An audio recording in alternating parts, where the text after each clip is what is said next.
So, as we were saying earlier today, we are welcoming here our dear friend Yasco. Many of you already know Yasco. If not, you will get to know her with this beautiful message because she's very straight to the point, very eloquent with her explanations. Um, a teacher and a second mother to many of us, right, Yasco? And she's actually speaking from Brazil, and here we are in different places. I'm in my home, but we have all of us actually at the SSB as well, following this, and many of us through the web as well. Today, our Diasco will be speaking about lost opportunities, causes, and consequences.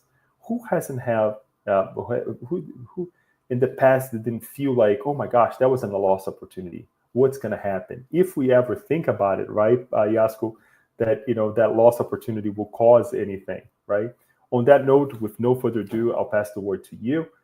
You can share your, well, you're already working on the screen here, and we'll get back to with one another towards the end with some questions, some comments that we may have at the SSP or perhaps online as well for those of us who will be following us. Go ahead.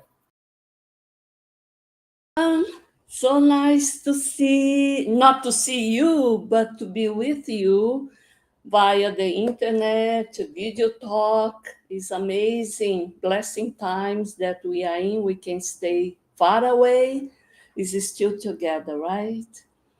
So the theme that we're going to reflect upon tonight is lost opportunities, causes, and consequences. Well, I'm going to focus more as a reincarnation. What are the opportunities that we lose, we waste? What are the causes and the consequences?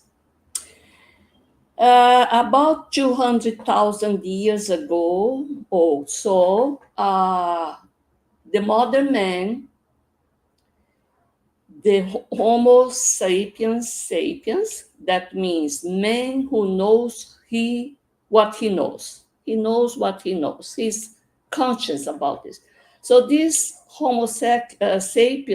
sapiens emerged 200,000 years ago. So, and is a species endowed with very sophisticated, increased volume of brain, especially the neocortex, new cortex, and with trillions and trillions of synapses and neurons that allow this man to be equipped with intellectual memory capacity, to increase its capacity to continue thought, be analytical, associative, even abstract thinking. This man increases its memory capacity, what he does, any experience now becomes stored in this memory in the brain, which makes him with a very important tool to decide what to do with the experience. It's not any longer a volatile thing that passed by and you don't remember. Now you remember. So in Spiritism, when the man reached this level of Homo sapiens sapiens with continuous thought, with analytical thought, it calls that we will be named as spirit with a capital S. We no longer a spiritual principle like the other animals from the animal kingdom, which they have fragmented thought. So Emmanuel makes even us different from other animals. He called hominal as hominal kingdom, different from animal kingdom from other animals. Well, when we are in this stage, we, with this memory, intellectual capacity, now we are equipped with what we call free will. We can analyze the experience that we had during the day. We can decide if this was good or bad, if I want to repeat it.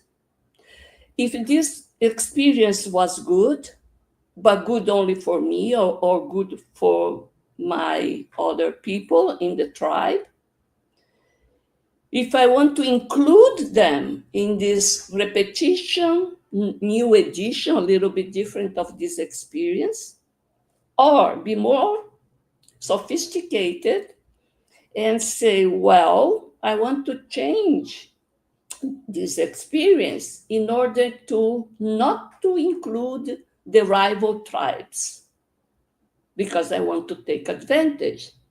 So that's what we've been doing since then, you know. As we live in a community, in a higher society, our instinct of preservation, selfishness, we're gonna play for a long time, even when it's not necessary for us. We start to accumulate and rob, steal from the others the opportunity to have the same goods. So, but with the free will, it's not so free because now we have another law, we subject another law, which is the law of cause and effect, which is the check and balance, to see if my decision, I have to be responsible for my decisions and pay for that or amend for that. Is in this stage so that I am equipped with free will, with subject to the law of cause and effect, and I have all this brain resource as a structure, that reincarnation becomes the tool, the opportunity from God, granted by God for the evolution of the spirit. So I'm going to start to share my PowerPoint now to see here. Okay, so reincarnation, the divine opportunity for evolution of the spirit with S, capital S, is not so important for the other animals. It's very important for humankind because we reached this level of being responsible, having discernment, and decide if we want or don't want to keep going in this good path or bad path. So in this level that we are now, we're still not a good level. We're still more bad than good, more negative than positive. That this message from Chico Xavier that you see to the right becomes very important, a very good warning. God grants us every day a new page of life in the book of time, eternal time. What we put on it is our responsibility. Chico Xavier. So now this is, we can choose free will, but we have to respond for our decision. And in Matthew 16:27, say, and then he, God, shall give to everyone according to his deeds. Is the law of cause and effect. We have to respond for that. So about reincarnation, we are always thinking, can't we evolve being only in the spiritual world as a discarnate spirit? Why we have to come in this heavy body that although fantastic, it can just, have a malfunction, disintegrate to the powder, to the dirt, disappear that body. Why we have to use this corporeal body and come to this corporeal existence in order to evolve? So Kardec asked this question: what is the purpose of the incarnation of spirits? And the high spirit says, God imposes incarnation for the purpose of leading the spirits to perfection. So our destiny is perfection. We start simple and ignorant, but our end point is perfection. For some, it is an expiation, for others, a mission. Most of us is trials and expiation. However, to reach this perfection, they must undergo all the vicissitudes of corporeal existence, all the difficulties, all the limitations of the corporeal existence in order to us to exercise our virtues, taming down the negative vices by this suffering and pain that we have to go through this in the corporeal existence. There is another objective. Incarnation has a further objective, which is to place the spirit in situation where they can do their share in the work of creation. So, besides evolving emotionally, spiritually, we still have to be part of the creation. We have to serve our talent, our willingness to the great creation. So we are co-creator. So that is how many people leave some beautiful legacy, some institution that cares about many people, like Divaldo Franco, etc. Each one in its capacity. Then, in 166, how can a soul who did not reach perfection during its corporeal life complete the work of its purification to become a pure spirit? By submitting to the trial of a new existence. So we have to reincarnate many times. Incarnate, discarnate, reincarnate. So these many cycles, they say thousands or more of these cycles we are doing since we became the spirits with capital S. What does the spirit become after its final incarnation? So, don't need any more incarnation. A blessed spirit, a pure spirit. So, when we become a pure spirit, which we are so far away, now we don't need to incarnate any longer in a body, in a dense body. We stay there as a spirit, free spirit. Another important question, 264, which touches us a lot: what guides a spirit in choosing the trials it wants to bear? How I choose before I come to the physical body, what kind of trials I want to do it, to try. It chooses with the help of other spiritual guide, of course. It chooses what may serve as expiation according to the nature of this error, weaknesses, tendencies, and whatever might enable it to evolve more quickly. Some spirits may impose a life of poverty and hardship to bear it with courage, resilience, resignation. Others may wish to experience the temptation of fortune and power, which are much more dangerous than poverty because of the abuse and ill use and because of the passions they encourage. We are still in an animal, instinctive animal stage, so these old passions with the pleasure becomes, it surfaces and becomes almost an addiction. Still others may desire to be tested in the struggles they will have to bear in the contact of with vices.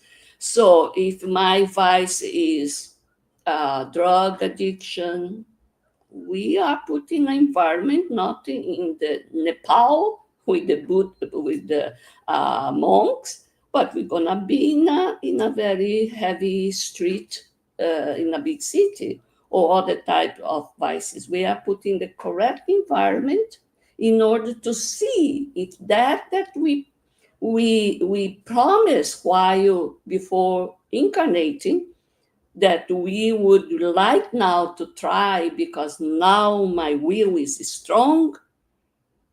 So, okay, they say, okay, you prepared, so let's give you this chance. But they say, oh, this is too much for you. Not so much. Just try many incarnations to do it. But we feel so strong there that we say, no, give me all hardship that I know this time I won't fail. But we fail, right? We fail.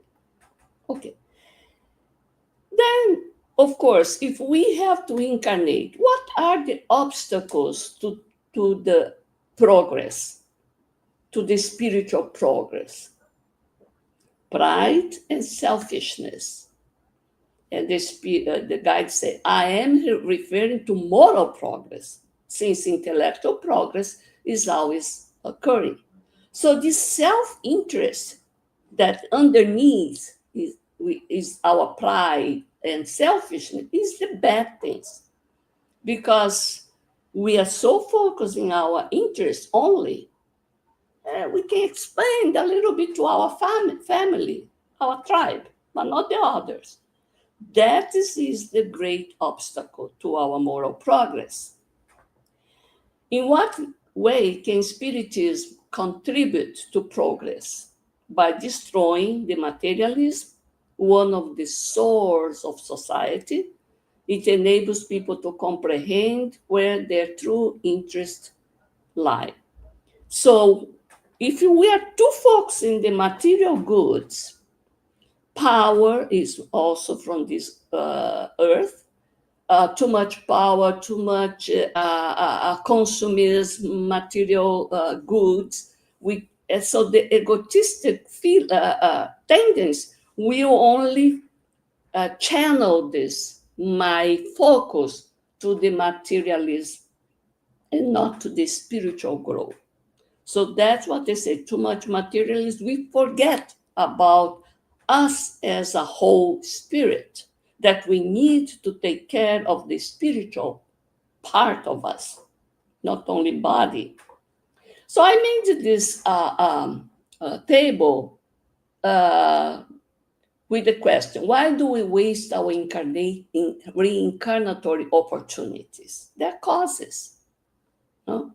As the Spirit said, the obstacles is pride and selfishness and all consequent moral vices. Envy, greed, rebellion, and intolerance. Those with pride, they won't amend with some kind of reasoning from someone that is wiser, from the boss, from the authority, nothing. Materialism, like I say, is too much focus in the material external appearance. And I put this third one, those who kill the cause, those fellow friends, family members, colleagues, who kills the ideals and potentials of the soul. There are so many around that make us waste the opportunity that is there for us. And we are the biggest enemy is the self-sabotage. We sabotage our potential. The the opportunities there, but perhaps no. So this me, like we say. The consequence is the negation of the spiritual being, the whole full spiritual being that we are. And all the things that the spiritists, the principles invite us to think about. The immortality of the soul, think us as immortal being. The law of cause and its effects throughout multiple reincarnation, we always have to think there is a effect, a consequence. The influence of the spirit, we are reckless sometimes.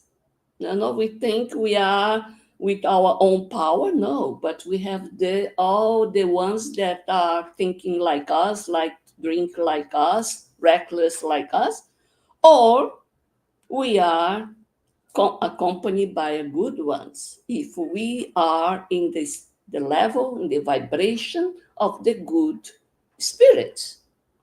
We deny the communicability with spirits because it's only material. We deny it. We think they have no way to say so. It's only us. So when we lose someone, that becomes a very difficult situation. Because even if someone says, look, I dream with your mother, etc., it won't use this relief to consolation, even if they say, but it's there. So it's very difficult for the materialist people to go through these big challenges in life. And of course, they won't think about life in the spiritual world. They think it's they are doomed, that the body becomes a dirt, and that's it. So let's take advantage now. But in the moment that the thing is difficult, now the person gets lost in a vacuum. Yeah? So in this book, Divine Justice is part by Emmanuel and Xavier. They have like 5 books that were published around when was celebrating 100 years of the spiritist book. So in this book, chapter 49, By Ourselves,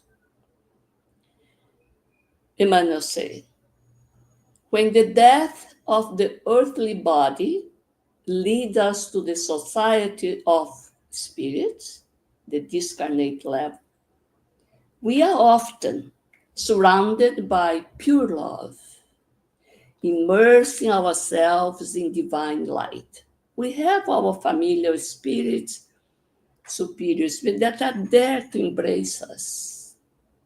All the affections which time has not erased from our memory resurface, we become aware of, unexpectedly involving us in the melody of ideal happiness. However, it's beautiful. Almost always, woe with us. It's not that beautiful, that calm. We recognize ourselves in the festival of perfect joy. So there is joy, but we cannot see it. We cannot interact with this level of joy because we are moving this mud. Like André Luiz, people were there. His mother was there. Clarence was there, but he couldn't see it. He was in that mud, surrounded with people in the same level, insulting the solar chariot. So we rebel. We don't want to see this light. The more kindness shines around, the more the weight of frustration oppresses us. We get upset. We regret the fights, rejected that we didn't use it, and the opportunity is lost. We deplore the past rebellion in the face of the calls for good that would have earned us our merit, and the deliberate avoidance of the testimonies of humility that would have provided us with renewal. So while incarnate, we push away all the opportunities, all the good thing that is around, all the opportunities that was for us to be witness, to witness it, witness our humility. But we, with our pride, with our selfishness, we push away. And we lost the opportunities for renewal. That's what they said. So I put here a table just to summarize what are in what area in the reincarnatory process we wasted. In the physical body, of course, we waste all the opportunity that is there, the warnings for a good diet, good care of the physical body, exercise, etc. And we end up either in excesses or deficiencies. Emotions. Wow, we should take care. People say emotions have a big influence in the health of physical body. Anger, indignation, hurt, resentment, victimization slowly will eaten up certain organs that are uh, more doomed for that to suffer the effect of this type of emotions, like the stomach with the gastrite, the heart attack, the difficulties, pulmonary breathing difficulties, metabolic, etc., digestion, a lot. Plus the mental health is all, you know, jeopardized by these strong emotions. Cases. André Luiz was a big example of that. He said he was not a passive suicide, but he didn't take care of the body, drank a lot, eat wrong things, got syphilis, so was reckless. And most of us, not only André Luiz, most of us, we can get in one of these challenges that we're not following. Moral and spiritual care. Well, we are supposed to combat pride, selfishness, envy, greed, power over brothers and sisters, etc. And to empower humility, acceptance, resilience, indulgence, tolerance, peace. Are we doing these things? So, what is the balance? Where is the balance towards what? The good, the combating the negative, or still lacking the part that we have to exercise, humility, etc. So, in terms of cases, who uses well-used opportunities? Opportunities well used. We're going to talk a little bit. The prodigal son, the younger one, is one that once he realized, he took fully the opportunity. The blind Bartimaeus, we're going to talk about. Saul of Tarsus. Wow, he was a murderer. But what he became after he met Jesus. The Jerônimo de Mendonça, those who doesn't know, was a very spiritist that had a horrible illness, but still used this illness and to propagate the spiritism. And he was carried in a cart, going everywhere. Lost opportunities. Who lost? The older son in the prodigal parable, Publio Lentulus, today Emmanuel, And we're going to talk about Octavio, the medium in the book, The Messengers.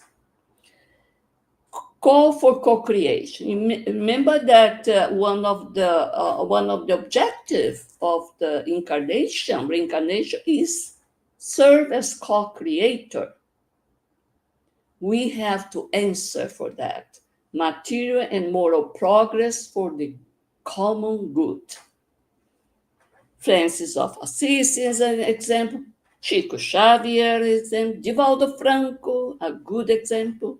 Eurípides Barçanufo, which create a educational school, Allan Kardec School, in Minas Gerais.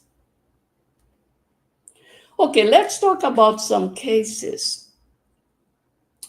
Publio Lentulus, in 2000 years ago, is a book dictated by the Spirit Emmanuel to Francisco Cândido Xavier. I think many of you, of us, read this book. He was a very powerful, 2000 years ago, senator, Roman senator, that had as wife, Livia, a very high spirit, and had a child, a girl called Flavia, which had some skin problem, probably lepra or Hansen disease. And he was in Rome, but they said, well, the air, the climate, the weather in nearby Galilee,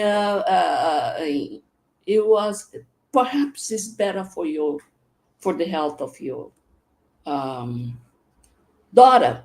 So they moved to Jerusalem, and and more towards Galilee, near where he heard there was a prophet, a very nice, good one, that was promoting some healing. So he, because he's a very pride senator, he said, dismiss this, the power of this prophet by Jesus. But his wife begged him for him to go there, speak to the master, to the prophet, in order to have the cure of Flavia. So because of his wife, he decided to go. But because of his pride, he went like in the end of the day, when it was already getting dark. He didn't go with his garment. He went like anonymously. He didn't want to be recognized as the big senator, what he was doing there without any of this entourage. He went there because he around the lake, because he heard the prophet Jesus of Nazareth would go around at that time. So he went there. When he arrives there, that's what Emmanuel said. He heard about. Publio Lentulus had no difficulty in identifying that impressive creature, but waves of feeling roamed in his heart. He wanted to speak, but his chest was suffocating and oppressed. So he knelt it without his will. It was then when, in a gesture of sweet and sovereign kindness, the gentle Nazarene walked towards him and placed his right hand affectionately to his forehead, exclaimed in enchanting language, which Publius understood perfectly, giving him the unforgettable impression that the word was from spirit to spirit, from heart to heart. was not in any of this other language, Aramaic, Hebrew, Latin, Greek. No. Heart to heart, spirit to spirit. Oops. Sorry. Okay. And Jesus says, Senator, why are you looking for me?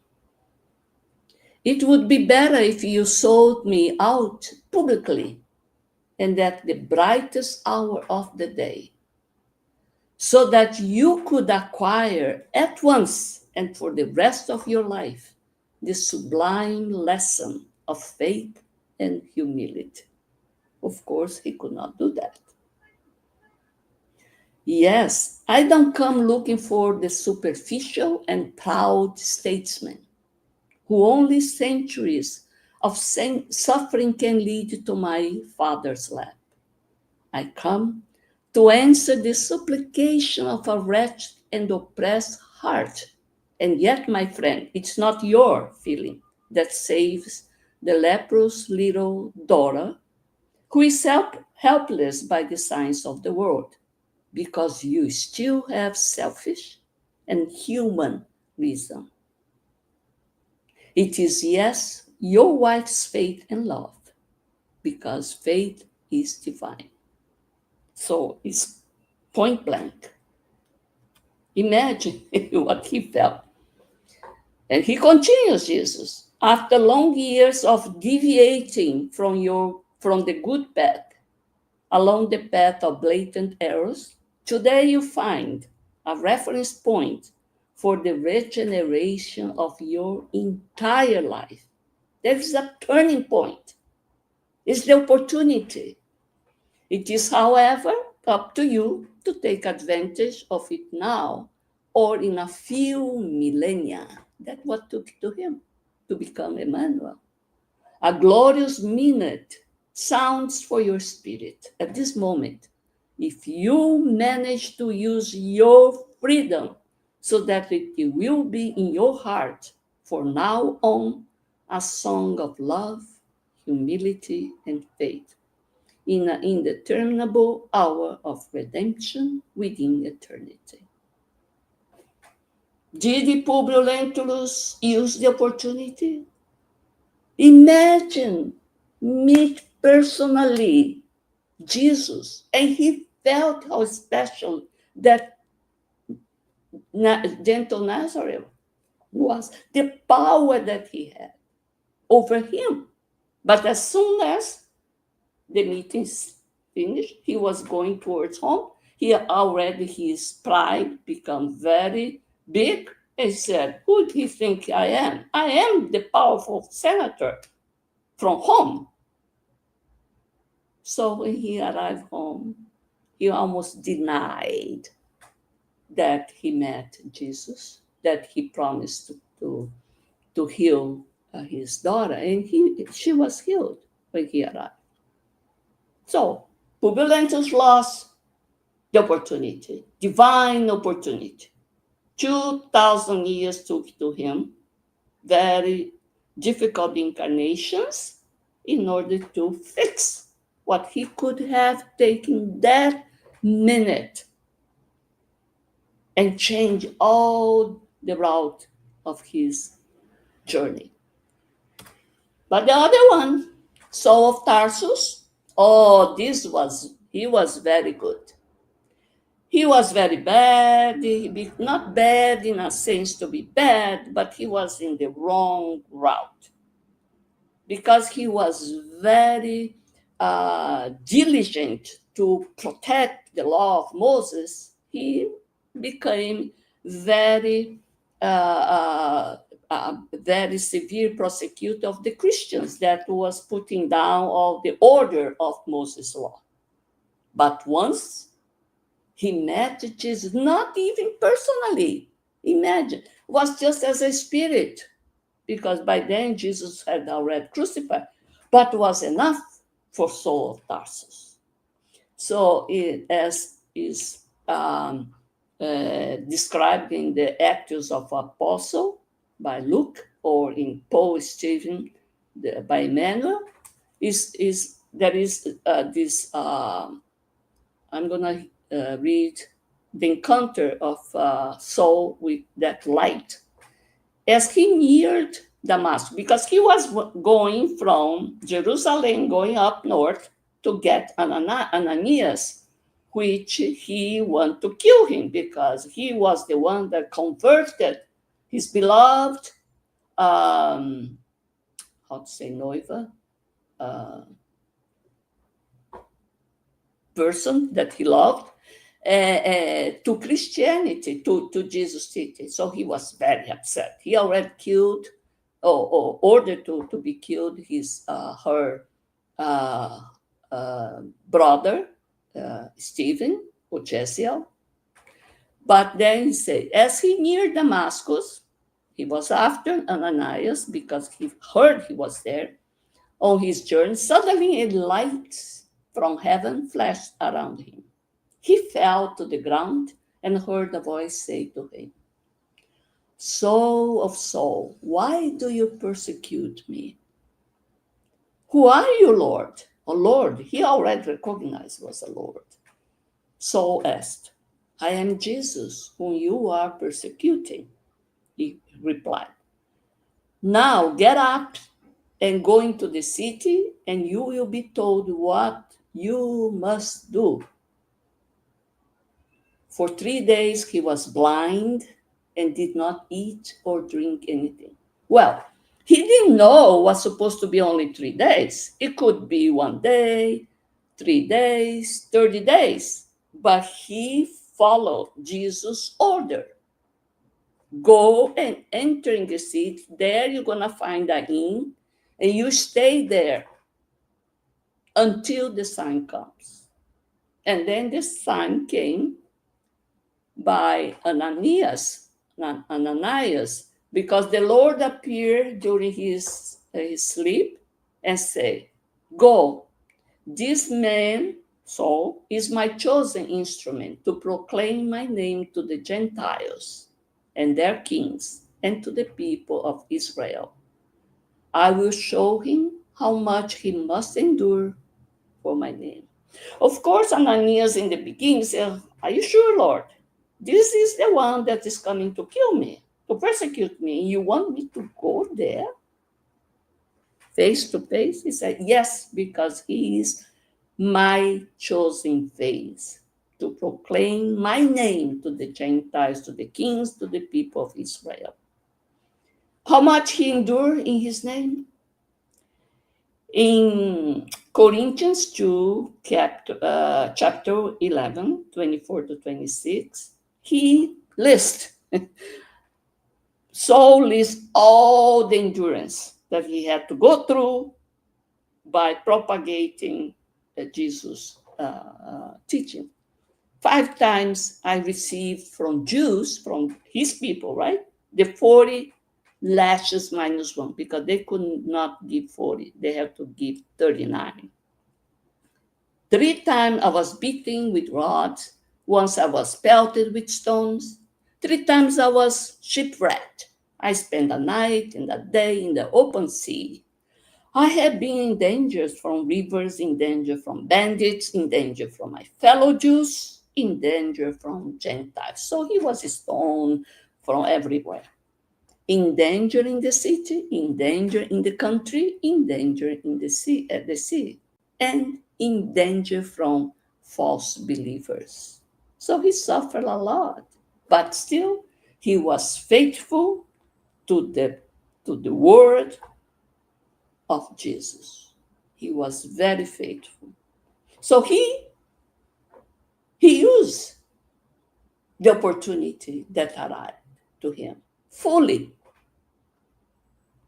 The other case is the blind Bartimaeus from Jericho. He was also an example that once he heard the voice of Jesus coming there, he called and changed completely his life.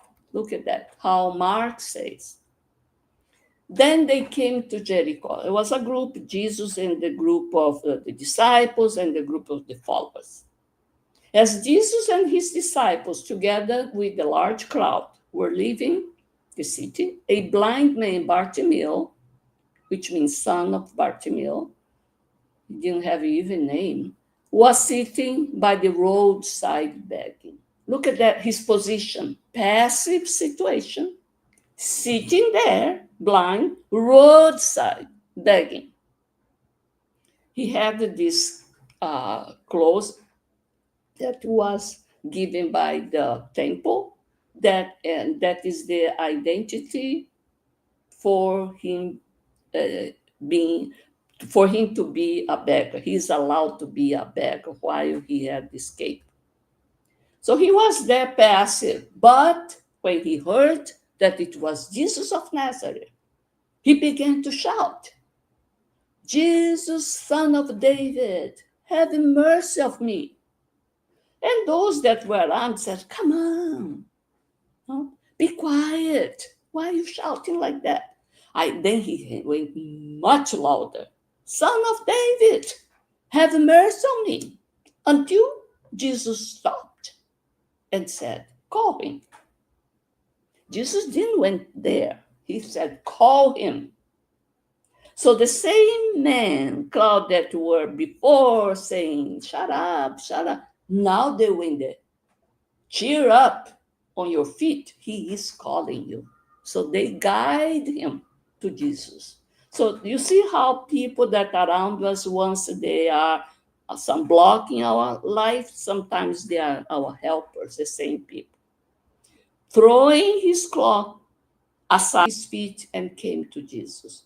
When he put his cloak aside, cape means he had such a faith that Jesus would cure him, that he didn't need anymore this identity of a person that he needs to beg.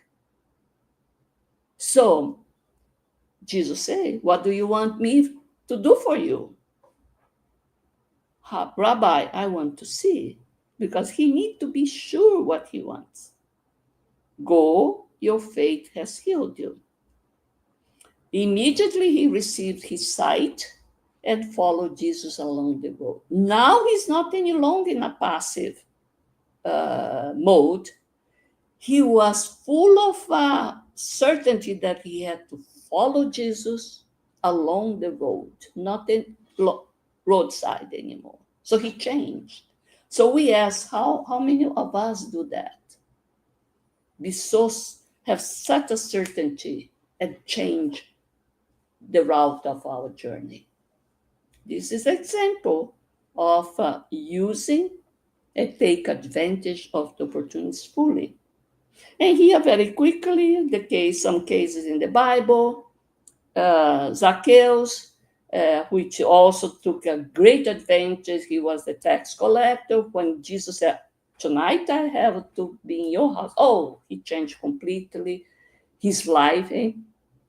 They said he became the 13th apostle after replacing Judas. The woman caught adultery also when she got the forgiveness. People say that he was curing, healing, taking care of the ones that were in a bad shape like she was once, and became completely Jesus follower. Peter denied Jesus 3 times in a very crucial time, but he had to recompose and became the head of Jesus' church. Among the 10 with leprosy that were healed by Jesus, only one took advantage, came back, and was grateful. The other ones start to be in a bar, in some other negative situation. Judas, when he saw what he has done, the consequence, his guilt, instead, like Peter, to recompose and become positive and follow Jesus, he commits suicide. Same situation of denial of Jesus, betraying Jesus, but one recomposed and became a true apostle, and the other one got a more of the, how to say, expiation, new expiation. Very quickly in the messengers, we have this case which makes is very good example for the mediums. And he says, uh, saying to André Luiz, I then prepare myself for 30 consecutive years, 30 years to return to Earth for a mediumistic task, eager to settle my accounts and achieve something higher. There was no lack of truly sublime lessons, nor holy stimuli to my imperfect heart. The Minister of Communication provided me with all the facilities, and above all, 6 friendly entities provided the greatest resource to benefit my success. They will be the protector. What he did, single at the age of 20, I should receive these 6 friends, orphans, who work hard for me in Nosso. So Nosso already granted these 6 friends who would arrive in my circle or as orphans. My debt to these entities became very great, and the measure would not only constitute a pleasant rescue for me, they would make certain that he would follow the plan, but also to guarantee the of triumph in the service of assistance to them. My relatives took me, so the incarnate relative, took me to a spiritist group with excellent evangelic orientation, where my faculties could be put at the service of the needy and suffering. However, I lacked the qualities of a worker and faithful companion. I had generous friends from higher plane who made themselves visible. He was a medium to my eyes. I received messages full of love and wisdom, and however, I fell anyway, obeying recklessness and vanity. The wife to whom he was supposed to continue single, the wife to whom I had tied up solely out of undeniable appetites, was a creature much inferior to my spiritual condition and attracted a monstrous entity connected to her to take the whole role of my son. Imagine. I relegate 6 loving children, the orphans, to the street, whose coexistence would contribute decisively to my moral security. But my partner and my son took it upon themselves to take revenge. He didn't need to pass by this. They both tormented me until the end of my existence. When I returned here to the spiritual world, barely having turned 40, now by syphilis, alcohol, and heartbreak, without building anything in the field of good. So lost opportunity with all the plan. In this book, Sex and Destiny, there is an institute called Sister Souls. It's a hospital, a teaching hospital, to re-educate those that didn't do well in the sexual part area. 82 years of existence, it housed an oscillating population of 5 to 6,000 spirits. Look at the inventory. Victorious in the reincarnatory commitments, only 18%. Those that they had all the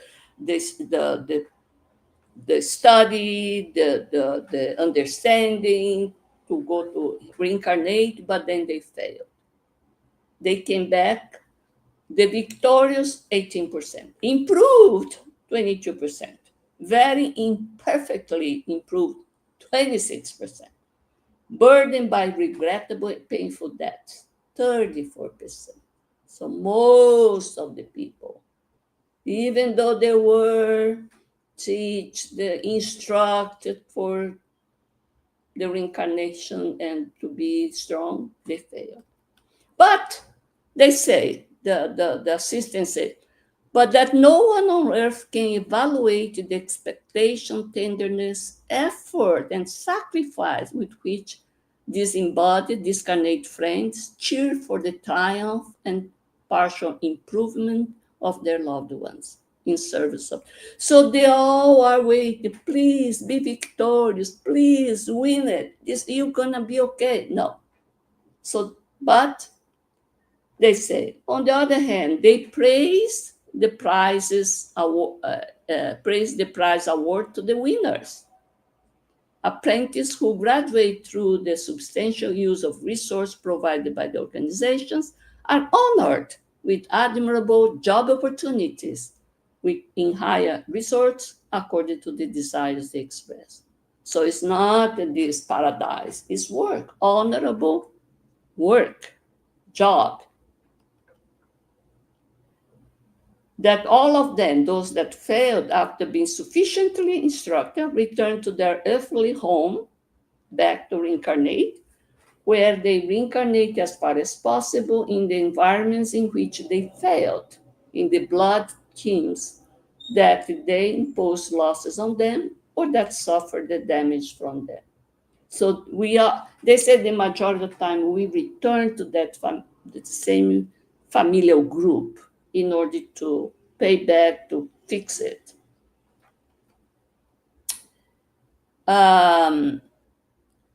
In this Zen tour and the Cave of Destiny, an Arabic tale says that there was a man called Zentur, a Muslim, who rightfully fulfilled his religious duties. He was very diligent to fulfill.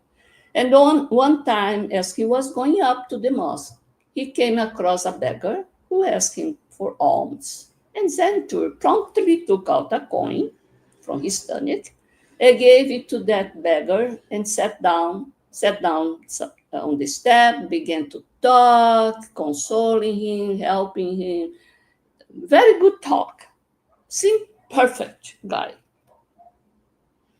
Then the beggar turns into Elohim, a higher spirit, an angel like, to tell him, I'm not a beggar. I am a messenger of Allah, and I came to the world to test human kindness.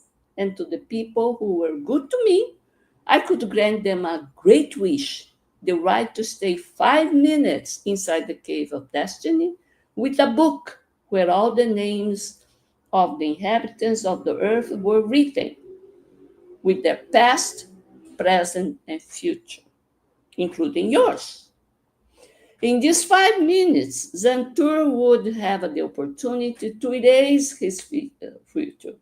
He could make his future milder, more pleasant, because he was given this opportunity, and rewrite it with a razor and a plume. What he did? Okay. So he opened the book, letter A. Instead, go to Z directly to his issue, business, not A. He saw Abdul's name and remembered that he was the judge who had sentenced him to prison for not paying a debt. He took revenge, writing a future of difficulties. What not his business? Why he did go there? In the letter S, he came across another well-known name, Samira, who was his fiancée, who, embarrassed by his arrest, broke off the engagement. He took revenge, wrote a bad future. Then he reached to letter Z, where his name was, and saw that these two recent actions against Abdul, against Samira, was already there. So his future, because it was of revenge, his future was dark. So he was frightened by his future of great difficulties. But they said, I have a pen, and they erased it, and he calmly calmed down and took the erase. But when he went to erase his future, his 5 minutes were up. Oh, lost opportunity. Time clock is ticking. The whole time we are here dormant, engaged in some kind of business that is not hours. And our 5 minutes is gone. In the book Genesis, chapter 18, the new generation is the time has come, separated the tares from the wheat. Everything will be now separate. We are in a transition to the regeneration world. So what they say, for mankind to be happy on earth, it is necessary that only good spirits, incarnated and discarnate, who dedicate themselves only to good, should populate it. So earth now will have mostly people with good intention, not good totally, but good intention. When the time has come, great emigration will occur among those who inhabit the earth. Those who do evil for the sake of evil, not yet touched by the feeling of good, those very bad ones, who no longer worthy of the transformed planet will be excluded, because otherwise they would once again cause disturbance and confusion and constitute an obstacle to progress, the progress of the ones that has a good intention. They will, they will atone for the hardening of their hearts in some inferior world. Others will still backward terrestrial race, equivalent to words of that order. So if we are more primitive, we go to the primitive world, like the people from the Capella came 15 years ago, 15,000 years ago to planet Earth from Capella. So they will, to which they will take the knowledge they have acquired with the mission to make them address. So they will be a tutor almost of these primitive beings, but still have to leave this pride, selfishness, power, etc. Better spirits will replace them, who will make justice, peace, and fraternity reign within them. What a beautiful planet will be planet Earth, right? No big hardship here. The new generation is distinguished by generally precocious intelligence and reason, together with the innate feeling of good and spiritualistic beliefs. We are seeing already those kids. It's going to be a diversity, all mixed, all different culture, but together. It's going to be a harmony. Since early time, they are going to be eco-conscious. They will take care about the earth, not waste, not deprive, to take care of the resource. And fraternity. This Ubuntu is African philosophy. I am because we are. Fraternity. It will not be composed, so this earth now, exclusively of eminently superior spirits, but of those who, having already progressed, are predisposed to assimilate all progressive ideas and able to support the movements of regeneration. What, on the contrary, distinguishes backward spirits is first the revolt against God, as they refuse to recognize any power superior to human powers. We have some example around us. The instinctive propensity for degrading passions, for anti-fraternal feelings of selfishness, pride, envy, jealousy. Finally, attachment to everything material, sensuality, cupidity, avarice. When the earth is free from them, men will walk without obstacles towards a better future that is reserved for them, even in this world as a reward for their efforts and their perseverance. So we're going to still be the planet Earth with these struggles, but any longer with this emotional thing of rebelliousness, etc. We will understand the people around us will support us and understand and provide all the relief, all the peaceful environment. So, friends, it is possible, right? The true spirits can be recognized by their moral transformation and by the efforts they employ to dominate their bad instincts. The incarnation is the opportunity to dominate our bad instinct. We don't need to be pure. We just have to make effort to be better. Like Paul says in Galatians 6:10, therefore, as we have opportunity, let's do good to all people, but especially to those who belong to the family of believers. Like Kardec says, sometimes don't go to those that don't believe in anything. Go to those that are more receptive to the word of Jesus, talk about God, etc. And great opportunities for all of us. Reconcile with your adversary while there is time. Jesus. Because, the biggest expiation is in the relationship area that we terribly fail. So that's it. Thank you for your attention, friends. Thank you, Yasco, for this amazing presentation here in showing us not only the what Spiritism brings to us, but also the actual consequences of it, right? The good, the bad, and what we can do in the not only for the self, but for the individual, excuse me, but also those around us as well, right? What can be done, and I think one of the beauties of this as well is that God that never ceases to amaze us. That even though when there are bad choices, when there are opportunities that are lost, He uses that for goodness, right?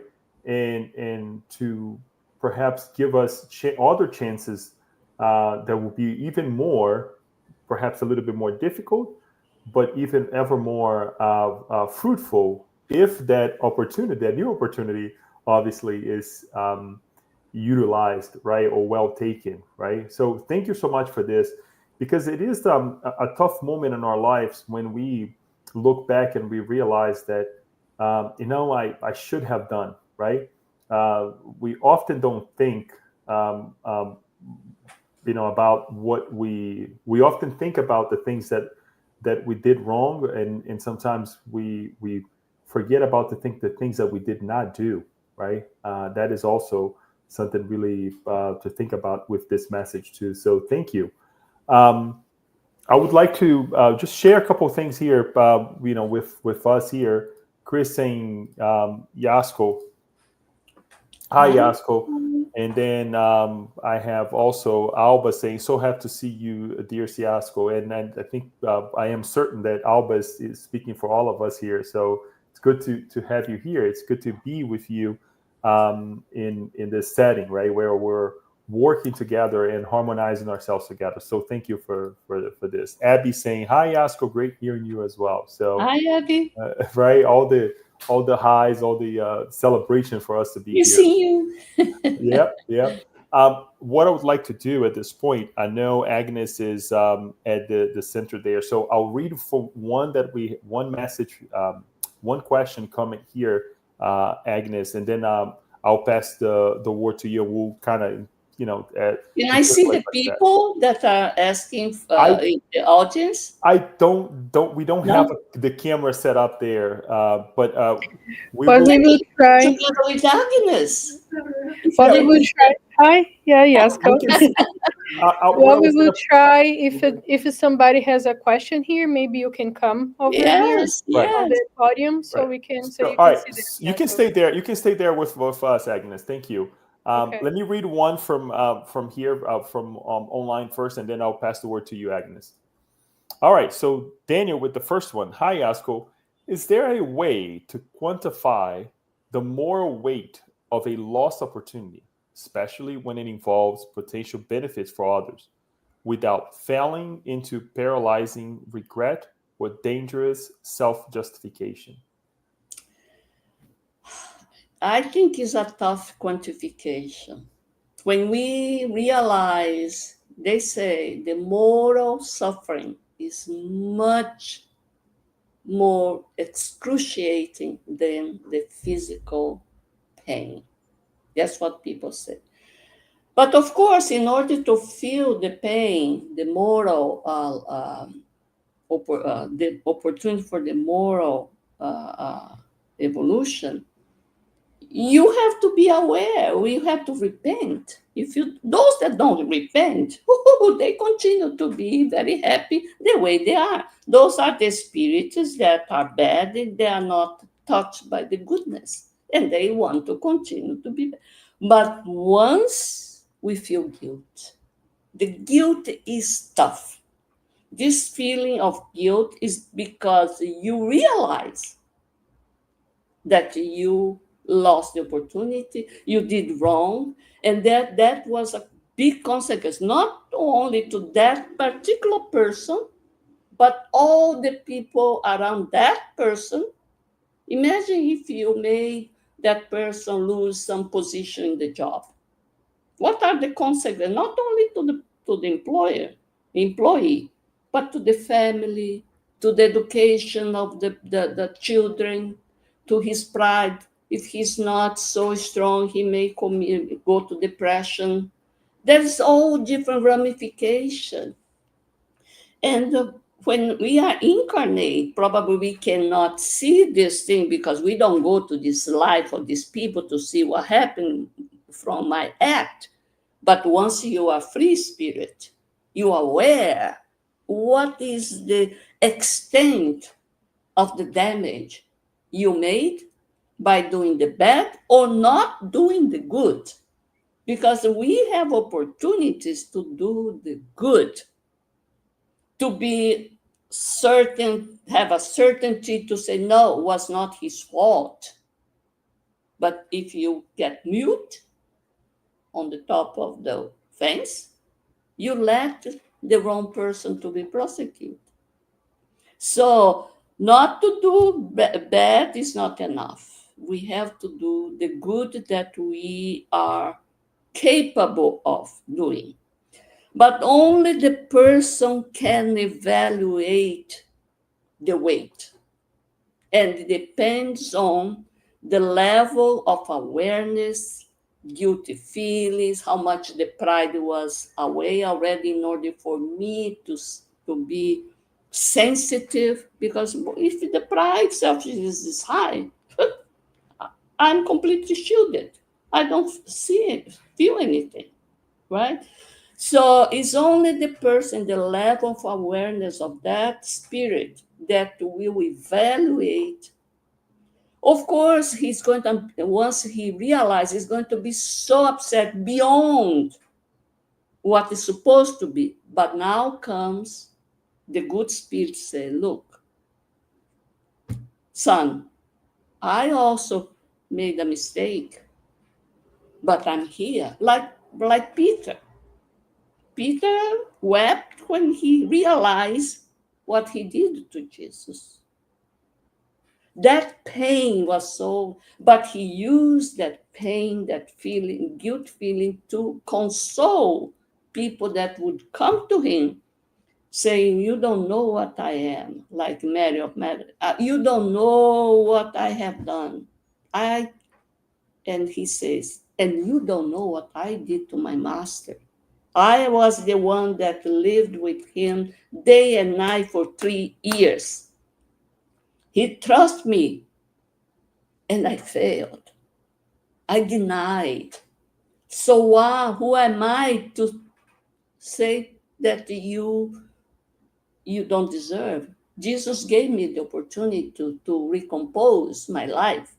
So you will have to. So that was his point of consolation. He could console other people because he passed through a painful situation. So as we are, now, how many people use their own example to say, look, everyone makes mistakes, but because we are all imperfect, but to each one of us is granted a new opportunity. That's why it's the divine mercy to give the reincarnation again chances, right? So only us can measure. Thank you, Yasco. Very well said. Yes, and this depending on the situation and the level of awareness, right? Thank you. Agnes, anyone from the SSP would like to ask a question? Anybody? Come on. Paula? Come on, Paula. Miss Paula, Paula. Paula. So Yas can see you too. Yeah, I want to see Paula.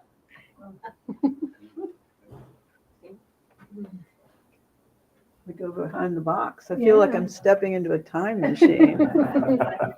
Hi, Paula! How are you? Nice to see you. Yeah, same here. And I loved your talk. Very well researched, as typical. I also love your paintings on the wall and your blouse. Now I'll ask a question.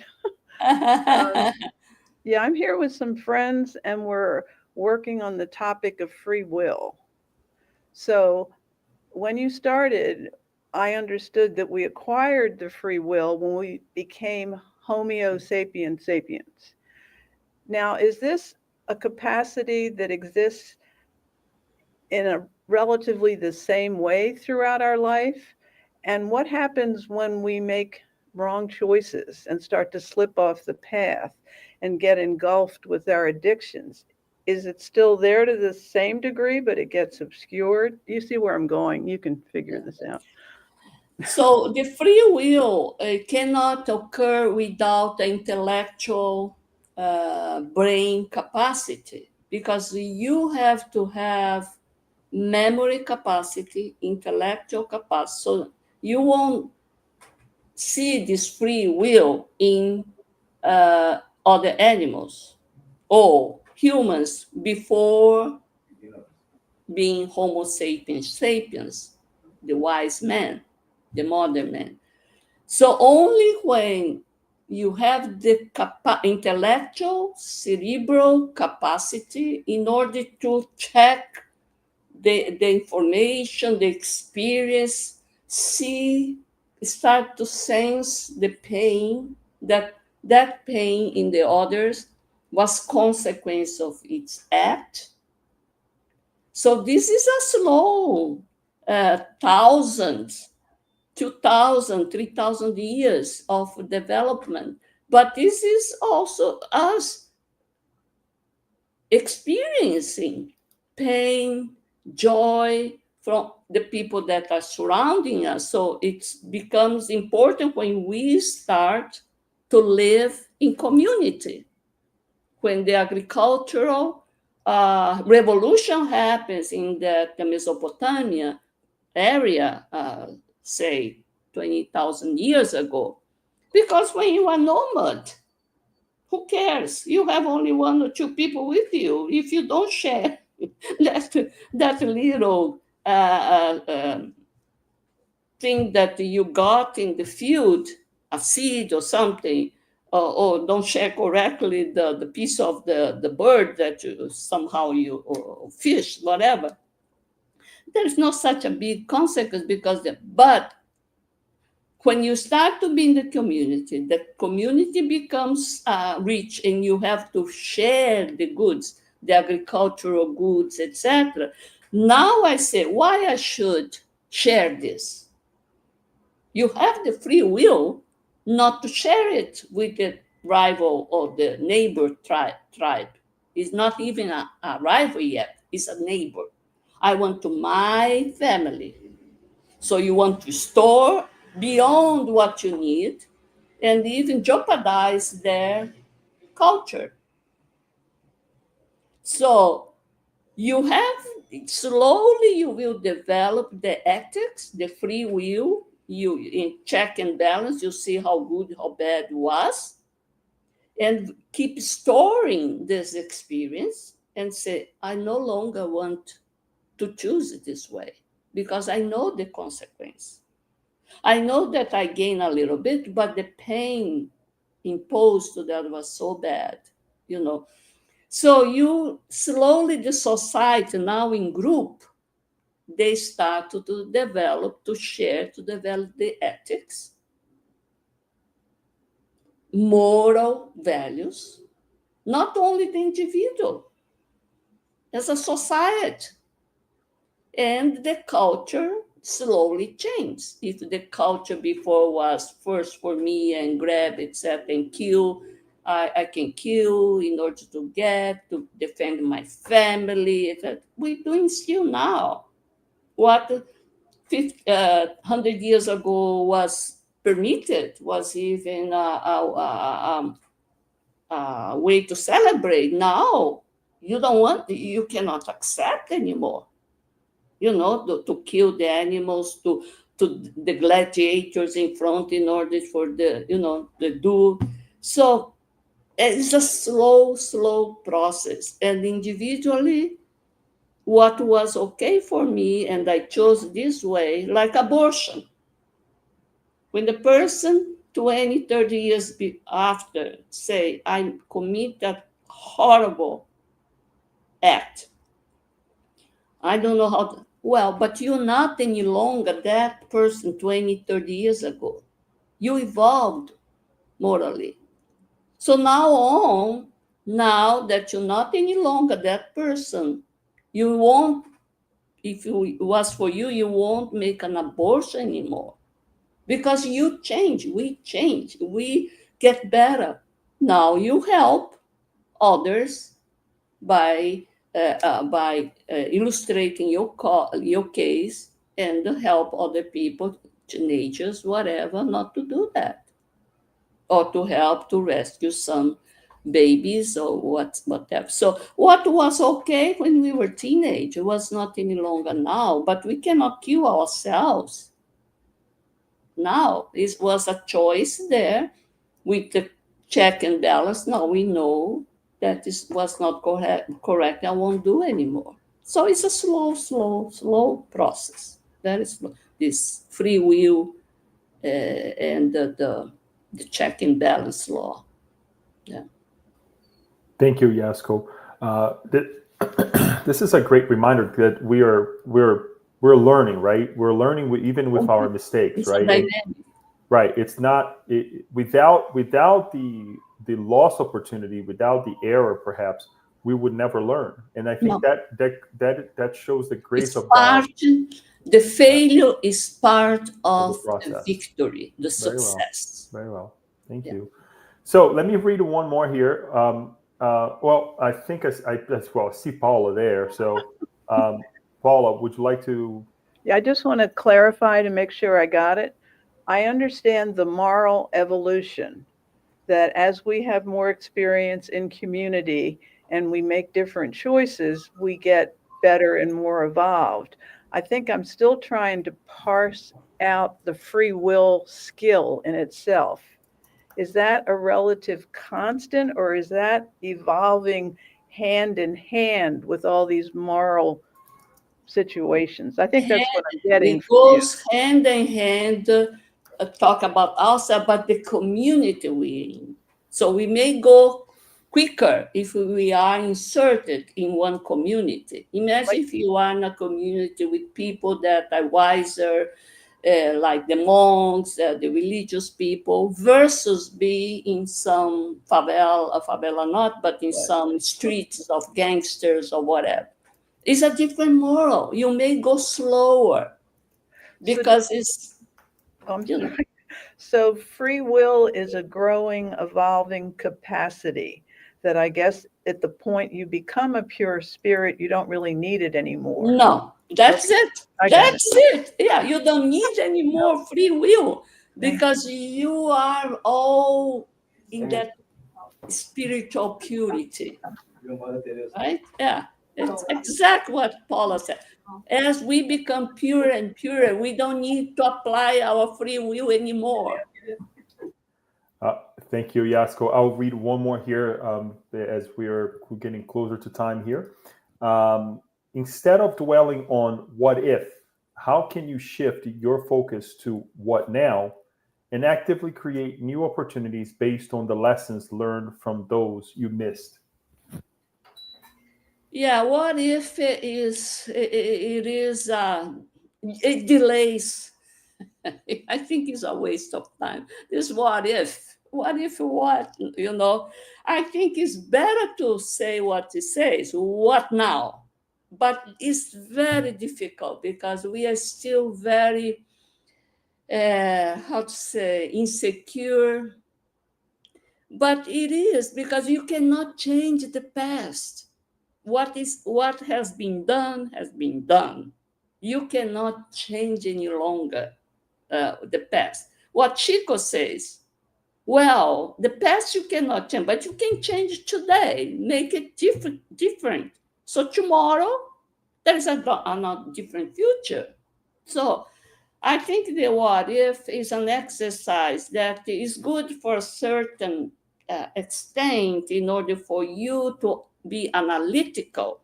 Well, if I had taken this route, that would be the end point. So now, today, let's take a different route. So it's good for an analytical thing for you to come with some summary of that situation and say, well, next time it's not the route because I know I did the exercise and I saw the difference. But not to be stuck in this what if, because it's that like teenager does a lot of it, but it's insecurity. It's insecurity, right? Wow. And then we got so stuck that we don't take any longer any any action. Don't take action because now with the what if, you got stuck, which is not the case. We have to be a little bit adventurous and not to say, well, if I bump my head, I know there is a wall there, but I have to learn from the failure, but in a positive way. We are all imperfect beings. We need some merciful people around. Of course, not always that we find the merciful people around. They have stones in their hand, but it's part of the imperfect world. Imperfect world, imperfect people, nasty but good ones too, together. So, but we are evolving. It's going to be wonderful. People that will be in the same level, with goodness in heart. That's what the new generation, regeneration world will be. Will be calm because people will understand, not just stone us. Thank you, Yasco. Agnes, anyone else would like to ask a question there? I do have one more from here, but we can. No one else? Not anymore. We're good. All right, thank you. And we'll then close with Alba.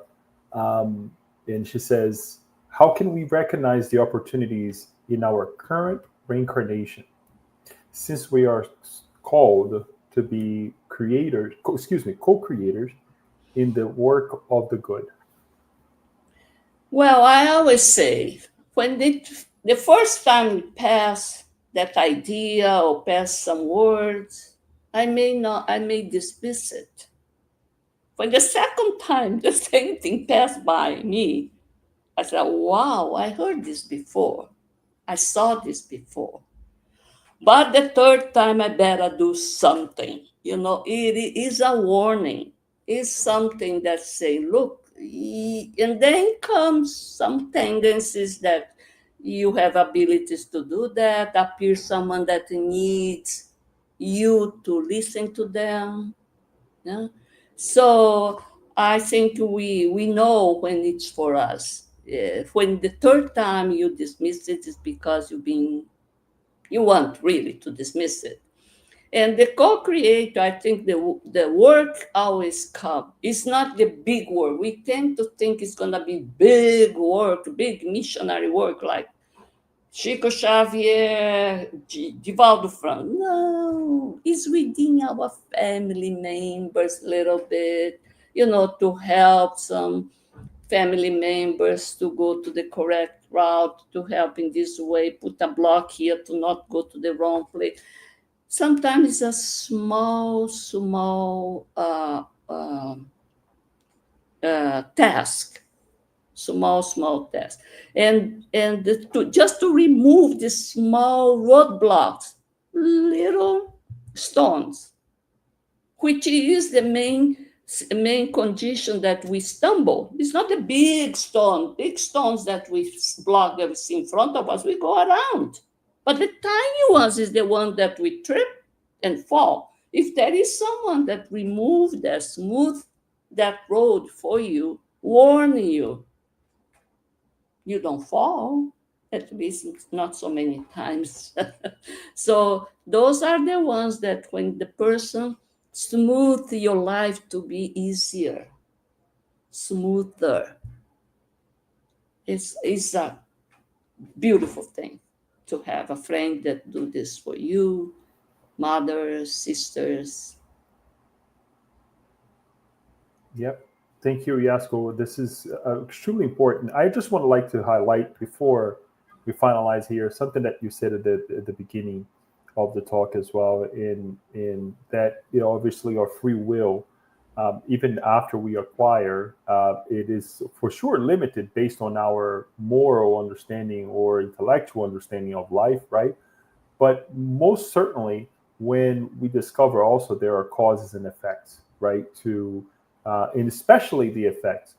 And I think if we can, I am quite sure that I can, all of us share to a degree this feeling of gratitude towards spiritism when we dive outside of the the material life, right? Just understanding ourselves. And I'm not saying being a materialistic person in terms of buying things, but when we dive outside of the idea that we are just a physical body, that we are a spiritual being, that we will reincarnate over and over and over, following or giving continuation what we have started in the past, right? Good or bad, right? That gives us certainly a different perspective in life, right? When we look at free will, because the word is so freeing, so beautiful. Free will, I can do whatever I It's want, right? not that so free. Right. It's not just so Because if it's an expiation situation, if you come with some physical, mental limitation, what is your free will? right, It's very limited.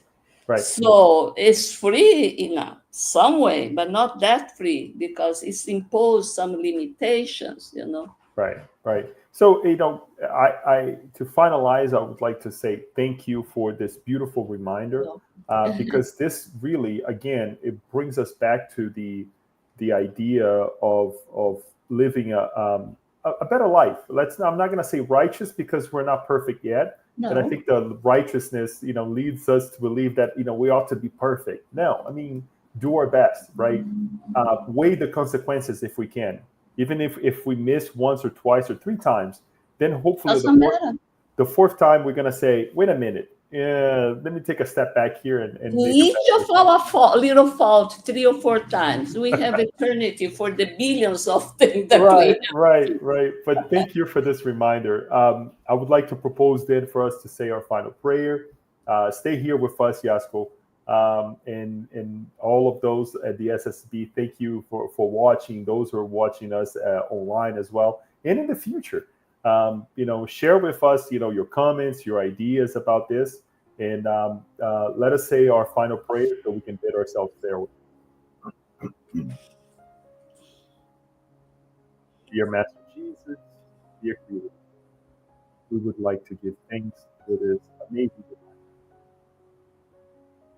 of the consequences of life of the opportunities that you have given us. And perhaps we have misused them or not used them at all. We're grateful to understand that your grace will lead us into new opportunities, new beginnings, new continuations of life that all can be used to our perfections. Guide us in this walk of life, wherever we may be, whomever we may be with, that we can do our best. As Joanna de Angelis reminded us before we started today from the book Happy Life, let us not allow ourselves to fall into temptations of the current ideal of the world, where things that are being done day in and day out become a norm in our lives. Let us do the best to weigh the consequences of our actions and choose the best.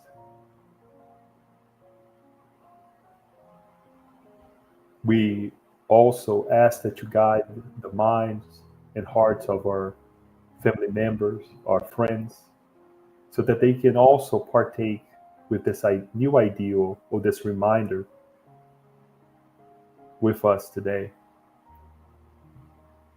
Guide the mind and heart of our dear Yasco, who worked so well to bring this reminder to us.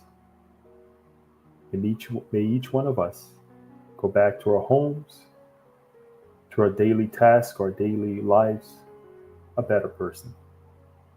Wishing everyone a wonderful weekend, and why not to say, a productive week that is about to start. Put into practice what we have seen today. We thank you, and so be it.